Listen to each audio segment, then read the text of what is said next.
بسم اللہ الرحمن الرحیم۔ السلام علیکم۔ ایک گاؤں میں ایک بہت ہی نیک اور دیندار حکیم صاحب رہا کرتے تھے۔ ان کا مطلب ایک پرانی سی عمارت میں تھا۔ وہ مطلب جانے سے پہلے بیوی سے کہتے تھے کہ جو کچھ تم کو چاہیے ایک پرچی پر لکھ کر دے دو۔ بیوی لکھ کر دے دیتی۔ حکیم صاحب مطلب پر آ کر سب سے پہلے وہ پرچی کھولتے اور بیوی نے جو چیزیں لکھی ہوتی ان کے سامنے ان چیزوں کی قیمت درج کرتے اور ان کو ٹوٹل کرتے۔ پھر اللہ سے دعا کرتے، یا اللہ، میں صرف تیرے حکم کی تعمیر میں تیری عبادت چھوڑ کر یہاں دنیا داری کے چکروں میں آ بیٹھا ہوں۔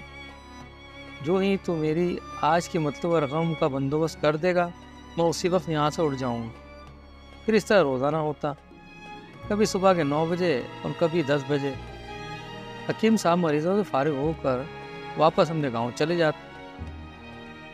ایک دن حکیم صاحب نے دکان پہنچ کر رقم کا حساب لگانے کے لیے پرچی کھولی تو وہ پرچی کو دیکھتے رہ گئے۔ ایک لمحے کے لیے ان کا دماغ گھوم گیا۔ ان کو اپنی آنکھوں کے سامنے تارے چمکتے نظر آئے، لیکن انہوں نے جلد ہی اپنے اعصاب پر قابو پا لیا۔ آٹے دال کے سامان کے بعد بیوی نے لکھا تھا، بیٹی کے جہیز کا سامان۔ حکیم صاحب کچھ دیر سوچتے رہے، پھر سب چیزوں کی قیمت ان کے سامنے لکھنے کے بعد جب جہیز کے سامان کے سامنے پہنچے تو لکھ دیا، یہ خدا کا کام ہے اور خدا ہی جانے۔ ایک دو مریض آئے تھے، ان کو حکیم صاحب نے دوائی دے دی۔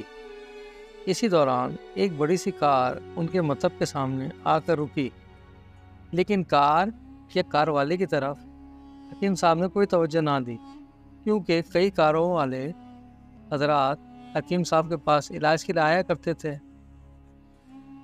جب بقایا مریض دوائی لے کر چلے گئے تو وہ کار والے صاحب کار سے باہر نکلے اور حکیم صاحب کو سلام کر کے سامنے پڑی بینچ پر بیٹھ گئے۔ حکیم صاحب نے کہا، اگر آپ نے کوئی دوائی لینی ہے تو یہاں اسٹول پر آ جائیے تاکہ میں آپ کو چیک کر سکوں، اور اگر مریض کوئی اور ہے اور اس کی دوائی لے کر جانی ہے تو مریض کی کیفیت بیان کر دیں۔ وہ صاحب بولے، حکیم صاحب، آپ نے غالباً مجھے پہچانا نہیں، لیکن آپ مجھے پہچان بھی کیسے سکتے ہیں؟ میں 15-16 سال کے بعد آپ سے ملنے آیا ہوں۔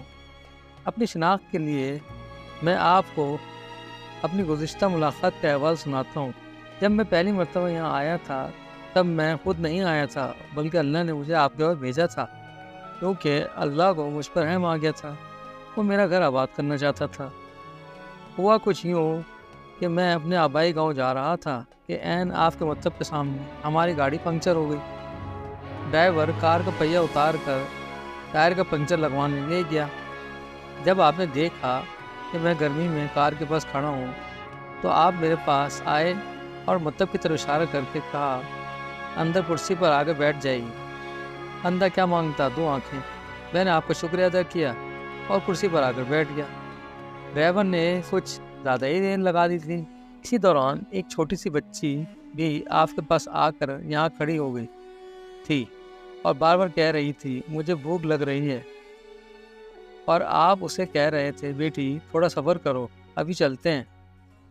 میں یہ سوچ کر کہ میں کتنی دیر سے آپ پر بیٹھا ہوں، مجھے آپ سے کوئی دوائی خریدنی چاہیے تاکہ آپ میرے بیٹھنے کو زیادہ محسوس نہ کریں۔ میں نے کہا، حکیم صاحب، میں UK میں ہوتا ہوں، وہاں گئے ہوئے مجھے 5-6 سال ہو چکے ہیں۔ جانے سے قبل میری شادی ہوئی تھی، لیکن اولاد نہیں ہے۔ یہاں پر بہت علاج کروایا اور وہاں UK میں بھی، لیکن اب صرف مایوسی ہی مایوسی ہے۔ آپ نے کہا تھا، بھائی توبہ استغفار کرو، خدا کے لیے اپنے رب سے مایوس نہ ہو۔ یاد رکھو، اس کے خزانے میں کسی چیز کی کمی نہیں۔ اولاد، مال و اسباب، غمی، خوشی، زندگی، موت، سب اسی کے ہاتھ میں۔ کسی ڈاکٹر کے ہاتھ میں شفا نہیں ہوتی اور نہ ہی کسی دوا میں شفا ہوتی ہے۔ اگر شفا ملتی ہے تو اللہ کے حکم سے ملتی ہے۔ اگر اولاد دینی ہے تو اسی نے دینی ہے۔ مجھے یاد ہے کہ آپ ساتھ باتیں کرتے جا رہے تھے اور ساتھ ہی پڑیاں بناتے جا رہے تھے۔ تمام دوائیاں آپ نے 2 حصوں میں تقسیم کر کے الگ الگ لفافوں میں ڈالیں۔ پھر مجھ سے پوچھا، آپ کا نام کیا ہے؟ میں نے کہا، میرا نام امجد ہے۔ آپ نے ایک لفافے پر امجد لکھا اور دوسرے لفافے پر بیگم امجد لکھ دیا اور دونوں لفافے تھیلی میں ڈال کر اس دوا کو استعمال کرنے کا طریقہ سمجھایا۔ میں نے بے دلی سے دوائی لے لی کیونکہ میں صرف کچھ رقم آپ کو دینا چاہتا تھا، لیکن جب دوائی لینے کے بعد میں نے پوچھا کہ کتنے پیسے، تو آپ نے جواب دیا بس ٹھیک ہے۔ میں نے جب زیادہ وہ ڈالا تو آپ نے کہا آج سے کھاتا بند ہو گیا ہے۔ میں نے کہا آپ کی بات میری سمجھ میں نہیں آئی۔ اسی دوران ایک اور شخص جو وہاں موجود تھا اس نے بتایا کہ کھاتا بند ہونے کا مطلب ہے کہ حکیم صاحب کے گھریلو اخراجات کے لیے جتنی رقم انہوں نے اللہ تعالیٰ سے مانگی تھی وہ اللہ تعالیٰ نے انہیں پوری کر دی ہے، مزید رقم وہ نہیں لے سکتے۔ میں کچھ حیران ہوا اور دل میں شرمندہ ہوا کہ میرے خیالات کتنے گھٹیا تھے اور یہ سادہ سا حکیم کتنا عظیم انسان ہے۔ میں نے جب گھر جا کر اپنی بیگم کو دوائیں دکھائیں اور اس سے سارا قصہ بیان کیا تو وہ کہنے لگی وہ کوئی انسان نہیں بلکہ ہمارے لیے تو فرشتہ ہے، اور مجھے یقین ہے کہ اس کی دی ہوئی دوائی ہمارے لیے فائدہ مند ضرور ثابت ہوگی۔ حکیم صاحب، آج میں 3 بچوں کا باپ ہوں۔ اللہ نے آپ کو ہماری مدد کا وسیلہ بنایا۔ ہم ہمیشہ آپ کے دعا کرتے ہیں۔ جب بھی میں پاکستان آیا ہمیشہ آپ کے مطلب آیا، لیکن ہمیشہ ہی آپ کے مطلب کو بند پایا۔ میں کل دوپہر بھی یہاں آیا تھا لیکن آپ کا مطلب بند تھا۔ ایک آدمی جو پاس کھڑا تھا اس نے بتایا کہ اگر حکیم صاحب سے آپ نے ملنا ہے تو 9 بجے صبح لازمی پہنچ جائیں، ورنہ ان سے ملنے کی کوئی گارنٹی نہیں۔ اس لیے آج میں سویرے سویرے آپ کے پاس آیا ہوں۔